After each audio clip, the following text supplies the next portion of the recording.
इस क्वेश्चन में हमें दो पॉइंट्स गिवन है, तो इसको ए ले लेते हैं और इसको बी और एक line segment A B draw कर लेते हैं। अब हमें फाइंड करना है पॉइंट्स ऑफ ट्राइसेक्शन। ट्राइसेक्शन मतलब होता है जो तीन इक्वल हाफ्स में डिवाइड करे। तो अब अगर हम ए बी को यहाँ से डिवाइड कर दे और यहाँ से डिवाइड कर दे तो हमें ये दोनों पॉइंट्स मिल गए। इसको P ले लेते हैं और इसको Q। अब ये पॉइंट्स ए बी को तीन इक्वल हाफ्स में डिवाइड कर रहे हैं, तो A P will be equal to P Q will be equal to Q B. अब ये तीनों इक्वल हैं तो इनका रेशियो आ जाएगा 1:1:1। अब हमें फाइंड करना है पॉइंट्स ऑफ ट्राइसेक्शन, मतलब हमें point P and point Q find करना है। तो पहले पॉइंट P फाइंड करते हैं। अब P फाइंड करने के लिए इस पॉइंट Q को 1 मिनट के लिए भूल जाओ। तो P डिवाइड करता है AB को इन द रेशियो 1:1+1 2। इस रेशियो को एक बार चेक भी कर लेते हैं। तो इसका रेशियो होगा AP/PB।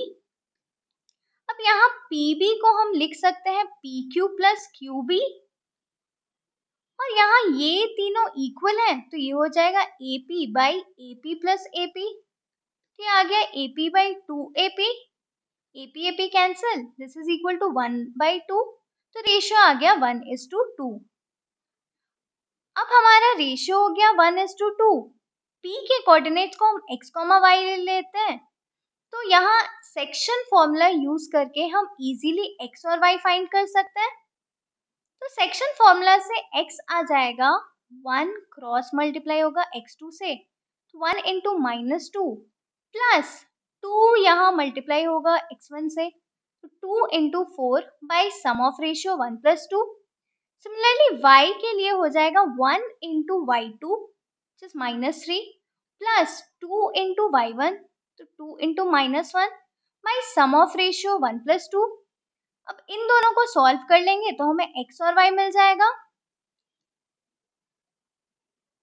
अब यहाँ x के लिए ये होगा फॉर्मूला, यहाँ वैल्यू पुट करके सॉल्व करेंगे तो x आ गया 2।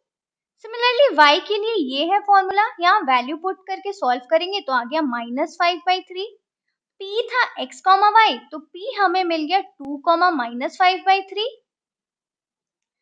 अब सिमिलरली q फाइंड करेंगे तो q के लिए इस पॉइंट p को भूल जाओ। तो q डिवाइड कर रहा है AB को इन द रेशियो 1+1 2:1। अब रेशियो है 2:1। पॉइंट Q के कोऑर्डिनेट्स को हम x, y ले लेते हैं। तो सेक्शन फॉर्मूला से x और y मिल जाएगा। यहाँ x हो जाएगा 2 × x2 which is -2 plus 1 × x1 which is 4 by sum of ratio 2+1। Similarly y हो जाएगा 2 क्रॉस मल्टीप्लाई होगा y2 के साथ plus 1 × y1 which is -1 by sum of ratio 2+1। अब इन दोनों को सॉल्व करेंगे तो हमें x और y मिल जाएगा। अब यहाँ x के लिए ये फॉर्मूला है, यहाँ वैल्यू पुट करके सॉल्व करेंगे तो x आ गया 0। सिमिलरली y सॉल्व करेंगे तो y आ गया -7/3।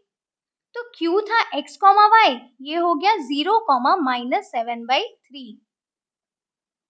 Therefore point Q is 0, -7/3।